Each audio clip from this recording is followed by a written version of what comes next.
ये हम लोग कौन सा क्वेश्चन शुरू करेंगे? कंप्यूटेशन ऑफ टोटल इनकम का 2019। वो बुक में सिर्फ क्या लिखा हुआ है? 2019। ना ऑनर्स का लिखा हुआ है ना ही जनरल। ठीक है, ये क्वेश्चन हमको जो है तुम्हारा सेट ऑफ कैरी फॉरवर्ड के ऊपर स्पेसिफिकली है। उस सब में हम लोग क्या पढ़ा था बोलो तो? अगर लॉस होता है स्पेकुलेटिव बिजनेस से, अब सुनो इधर, लॉस अगर होता है स्पेकुलेटिव बिजनेस से तो वो सेट ऑफ जो होगा तुम्हारा ओनली फ्रॉम स्पेकुलेटिव बिजनेस, मतलब loss from speculative business can be set of with the profit from speculative business. ये तो हो गया ऐसे। लेकिन अगर उल्टा होता है, जब प्रॉफिट हुआ स्पेकुलेटिव बिजनेस में और लॉस हुआ नॉन स्पेकुलेटिव में, तो नॉन स्पेकुलेटिव बिजनेस का लॉस को स्पेकुलेटिव प्रॉफिट के साथ एडजस्ट कर सकते हैं, लेकिन स्पेकुलेटिव बिजनेस का जो लॉस है वो नॉन स्पेकुलेटिव के प्रॉफिट के साथ एडजस्ट नहीं होगा। ठीक है, तो अभी ये वाला क्वेश्चन जो हम लोग जा रहे हैं बनाने, इसमें तुम्हारा लॉस फ्रॉम स्पेकुलेटिव बिजनेस है, और वो भी वो लॉस जो है ना वो कैरी फॉरवर्ड होके आ रहा है। कैरी फॉरवर्ड मतलब हम लोग बना रहे कब का? 23-24 का, और इसका 22-23 में कोई लॉस है। कब का लॉस है बोलो? 22-23 का स्पेकुलेटिव बिजनेस का लॉस है। वो 22-23 में वो एडजस्ट नहीं कर पाया, तो अगर 22-23 में एडजस्ट नहीं कर पाएगा तो वो पैसा ये साल क्या होगा तुम्हारा? ब्रॉड फॉरवर्ड होगा। उस साल का कैरी फॉरवर्ड ये साल का तुम्हारा क्या होगा? ब्रॉड फॉरवर्ड होगा। तो 23-24 में उसका स्पेकुलेटिव बिजनेस का नुकसान पुराना वाला 22-23-24 में आके हम लोग एडजस्ट कर सकते हैं कि ना? सेट ऑफ कर सकते हैं। लेकिन किसके साथ सेट ऑफ करेंगे बोलो? Only from speculative business. ये एक ही बात है। दूसरा चीज क्वेश्चन में एक चीज आ रहा है, 2014-15 में उसका एक बिजनेस था। अभी हम लोग कब का बना रहे? 23-24 का। उसका 14-15 में एक बिजनेस था, उस बिजनेस से उसका नुकसान हुआ। उस बिजनेस से क्या हुआ? उसका नुकसान हुआ। नुकसान होने के बाद वो चलाया कई साल, लेकिन अभी 23-24 में वो बिजनेस डिसकंटिन्यूड हो गया। क्या हो गया बोलो? डिसकंटिन्यूड हो गया, मतलब वो जो बिजनेस था ना वो बिजनेस अब बंद हो गया। तो जो उसका बिजनेस था उसका प्रॉब्लम का बात क्या है? उसका लॉस रह गया। लॉस क्या हो गया? रह गया। वो सेट ऑफ अभी तक हो नहीं पाया, लेकिन वो बिजनेस क्या हो गया? डिसकंटिन्यूड हो गया। तो हमको एक बात बोलो, वो जो क्वेश्चन में डिसकंटिन्यूड बिजनेस बोला है 14-15 का, उससे कोई लेना देना सेट ऑफ को? भाई बिजनेस जिंदा रहे, बिजनेस मर जाए, उससे क्या लेना देना? दूसरा बिजनेस तो कर रहे ना हम। ये ऐसा कुछ है कि अगर कपड़ा का बिजनेस से नुकसान होगा तो कपड़े का बिजनेस के साथ एडजस्ट होगा? अगर हम कपड़ा का बिजनेस छोड़ के अगर हम खिलौना का बिजनेस करने लगे तो क्या कपड़ा के बिजनेस का नुकसान खिलौना का बिजनेस के साथ एडजस्ट नहीं होगा? होगा। तो ये कोई जरूरी थोड़े ना बिजनेस को सेट ऑफ, उसका लॉस को 14-15 का लॉस को 23-24 में आकर अगर सेट ऑफ करना है, क्या उसके लिए बिजनेस को जिंदा होना जरूरी है? तो बिजनेस, वो आदमी को बिजनेस करते रहना जरूरी है। हाँ, वो लॉजिक कब है? स्पेकुलेटिव के साथ है। अगर स्पेकुलेटिव का लॉस है तो स्पेकुलेटिव का प्रॉफिट के साथ ही जाके तुम्हारा एडजस्ट होगा। क्लियर है बात? तो दो चीज हो गया। उसमें एक चीज और है तुम्हारा क्वेश्चन में, अनअब्सॉर्ब डिप्रिसिएशन। उसमें देखिए एक और डिप्रिसिएशन क्या लिखा हुआ है तुम्हारा? अनअब्सॉर्ब। अनअब्सॉर्ब क्या होता है? एक्चुअली बड़े बड़े बिजनेस में डिप्रिसिएशन का अमाउंट इतना होता है कि उसका प्रॉफिट बिजनेस किस में चला जाता है? लॉस के बिजनेस में। उसका प्रॉफिट का बिजनेस किस में चलेगा तुम्हारा? लॉस का बिजनेस है। बोलने का मतलब क्या हुआ? जिस बिजनेस में तुम्हारा डिप्रिसिएशन कब बहुत होगा बोलो? जब तुम एसेट भी क्या उससे भी ज्यादा खरीदोगे तब। जब एसेट खरीदोगे बहुत तब ना डिप्रिसिएशन लगेगा बहुत। तुम एसेट ही खरीदे इतना सन तो डिप्रिसिएशन क्या? तो थोड़ा सा लगेगा। तो बहुत सारे बिजनेस में ना इन्वेस्टमेंट या एसेट, बहुत करोड़ करोड़ रुपया का एसेट खरीदना पड़ता है। उसी दिन हम हाल फिलहाल एक तो प्लांट एंड मशीनरी देखा, कपड़ा का मशीन, कपड़ा ये जो बनता है उसका मशीन, और उसका मशीन में हम तुम लोग को पहले भी बोले उसका पूरा लंबा मशीन है ऐसे, मतलब जो थान बन के निकलेगा ना वो पूरा मशीन ही ऐसे वहां से वहां का है लंबा, और उसमें सब में सुई का सुराख है, गोल गोल करके सुराख है। जो आदमी होगा उसको वो सूता को उस सुई में क्या है सबको पहनाने होगा, सबको पहना देगा। और इधर पर ही क्या है सूता का रोलर होगा, यहाँ पर ही सब सूता उसमें ऐसे ऐसे घूमेगा और मशीन का वो तरफ से थान बन के निकलेगा। मतलब होता है क्या, तुम लोग बोलते नहीं तो सादा कपड़े किससे बना, सादा सूता से बना। ये सूता है, देखने में तुमको पता चल रहा है। ये सूता कहाँ पता चलेगा बोलो, तुम लोग चलते चलते कहीं फंस जाते हो, फट से एक तो सूता का निकल जाएगा। तो ये बना किससे हो, तो सूता से बना। ये जो अटैच हो गया ना सब सूता, ये एक एक तो धागा है, सब एक एक तो धागा सब क्या हुआ बोलो, अटैच। तो अटैच किसके थ्रू से बोलो, वो मशीन के थ्रू से। सब उसमें सूता डालेगा, मशीन चलेगा, सब सूता इधर क्या होगा एक साथ आगा, और वो तरफ से क्या होगा बोलो, धागा। धागा जो है पूरा थान का कपड़ा बन गया। क्या ये होता क्या है, मेरे हिसाब से सब सूता जाके सट जा रहा है, और एक के बाद जाके क्या है सब सट गया। उस सट के उधर से क्या निकल गया, तुम्हारा कपड़ा बन के निकला। तो बहरहाल अभी हम लोग क्या पढ़ा रहे, अनएब्जॉर्ब डेप्रिसिएशन। कौन सा डेप्रिसिएशन, अनएब्जॉर्ब। तो अनएब्जॉर्ब में क्या बोला हम, तुम्हारा डेप्रिसिएशन बहुत होता है, और ये डेप्रिसिएशन बहुत होने के लिए तुमको एसेट क्या उससे भी बहुत खरीदने होगा। तो ये डेप्रिसिएशन इतना है कि जब तुम प्रॉफिट एंड लॉस अकाउंट में डेप्रिसिएशन लिख रहे हो ना, तुम्हारा कहाँ चले जा रहा है बोलो, प्रॉफिट से लॉस में चले जा रहा है। तो डेप्रिसिएशन का भी पैसा अगले साल तुम उसको भी क्या कर सकते हो बोलो, सेट ऑफ कर सकते हो। जैसे तुम लॉस को सेट ऑफ करते हो, वैसे अनअब्जॉर्ब डेप्रिसिएशन भी तुम सेट ऑफ कर सकते हो, और किसी से भी सेट ऑफ कर सकते हो, कोई मसला नहीं है उसका। तो तीनों चीज समझ में आ गया। तो अब क्वेश्चन देख लो एक बार, क्या क्वेश्चन है बोलो। अब इनकम फ्रॉम बिजनेस, बिजनेस से देखो टॉय का बिजनेस कितना है 20,000 प्लस, मतलब प्रॉफिट हुआ। क्लोथ का बिजनेस से 46,000 का क्या हुआ प्रॉफिट, और रेडीमेड गारमेंट से 12,000 का क्या हो गया तुम्हारा नुकसान। तो ये 12,000 का नुकसान सेट ऑफ कर सकते हैं कि नहीं, कपड़ा का बिजनेस है, खिलौना का बिजनेस है, कर ही सकते हैं। फिर देखो स्पेकुलेटिव बिजनेस से क्या है तुम्हारा 18,000 का प्रॉफिट, और देखो हम एक तो एरो दिया है नीचे में, देखो पॉइंट नंबर ई में देखो क्या है, ब्रॉड फॉरवर्ड लॉस। देखो ब्रॉड फॉरवर्ड लॉस में क्या है, स्पेकुलेशन लॉस। तब बोले जो स्पेकुलेशन लॉस 21-22 का चला आ रहा है 20,000, क्या वो लॉस ये स्पेकुलेटिव बिजनेस का प्रॉफिट 18,000 रुपये से एडजस्ट करेंगे कि नहीं, करेंगे। लेकिन करते टाइम में देखो तुम्हारा लॉस कितना है 18,000, तुम्हारा लॉस कितना बाबू 18,000 का, नहीं तुम्हारा लॉस कितना का है बोलो 20,000, लॉस कितना बोलो 20,000, और तुम्हारा प्रॉफिट कितना बोलो 18,000। तो सेट ऑफ भी कितना होगा 18,000, बाकी का 2,000 का लॉस क्या होगा तुम्हारा बच जाएगा। तो वही जो बच जाएगा ना, देखो हम यहाँ पर लिखा है balance loss 2,000 shell be carried forward, मतलब 18,000 का लॉस सेट ऑफ होने के बाद अभी भी 2,000 का लॉस क्या हुआ तुम्हारा रह गया। तो तुम उसको क्या करोगे बोलो सेट ऑफ, उसको क्या करोगे बोलो नेक्स्ट ईयर फिर कैरी फॉरवर्ड। ठीक है, तो पहले हम लोग आ जाते हैं, पहले हम लोग क्या लिखेंगे बाबू, टॉय बिजनेस। टॉय बिजनेस से कितना का फायदा हुआ तुम्हारा 20,000 का फायदा हुआ।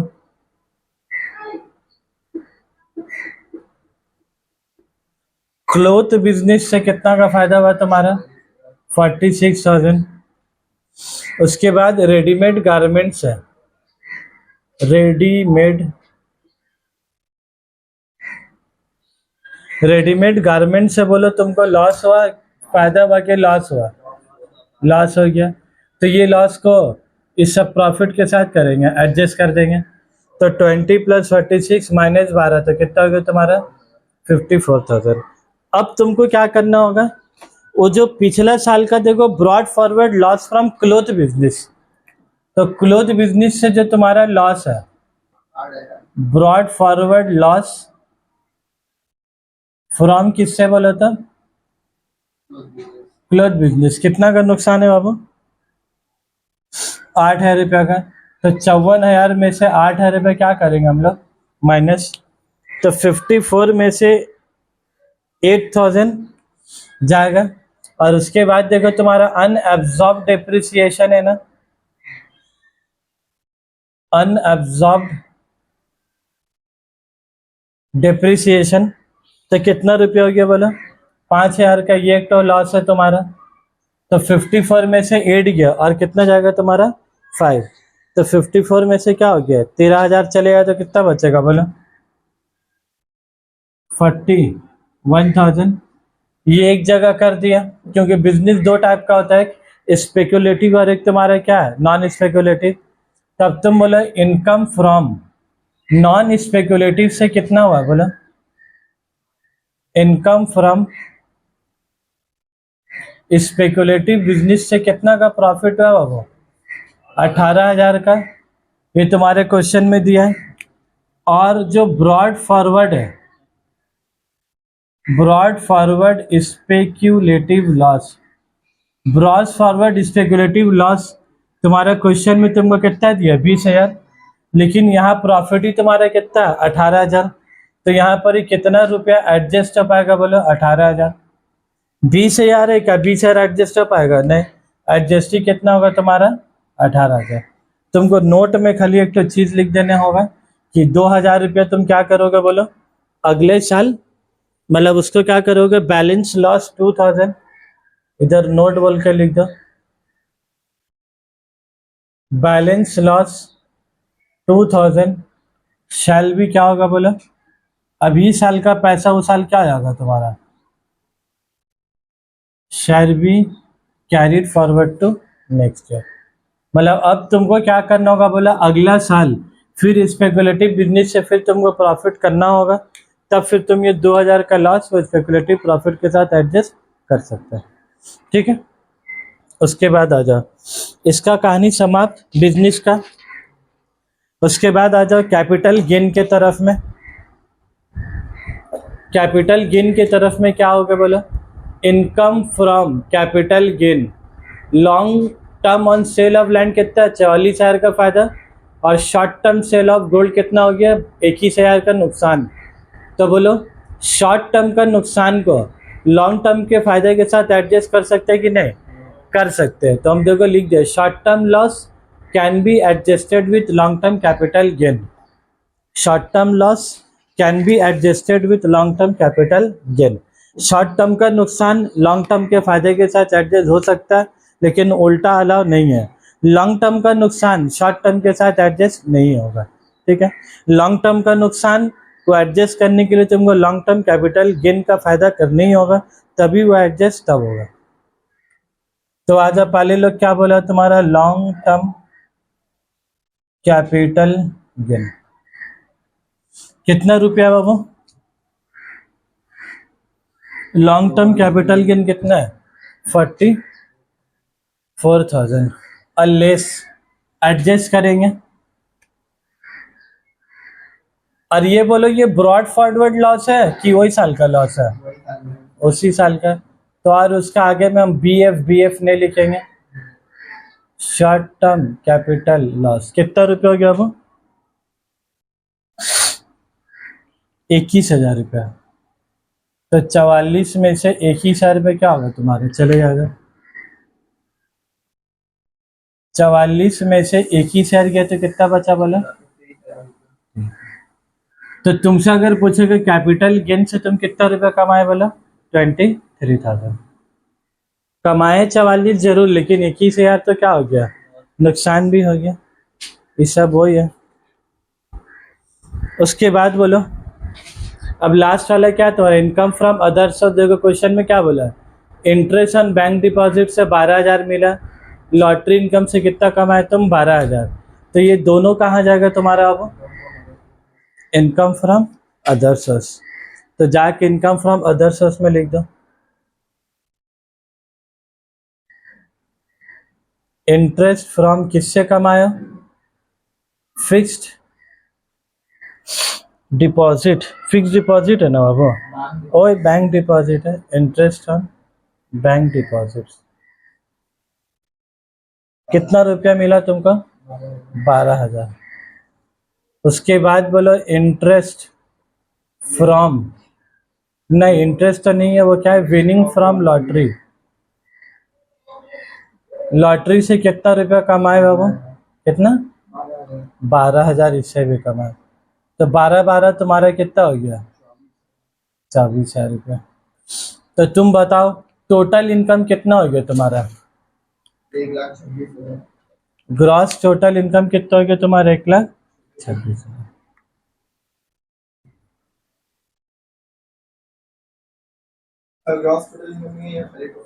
नहीं, ग्रॉस टोटल इनकम लिखोगे। ये ग्रॉस टोटल इनकम को हम लोग फिर यहाँ लिख देते हैं 1,26,000। ये क्वेश्चन में तुम्हारा कोई भी डिडक्शन दिया हुआ है?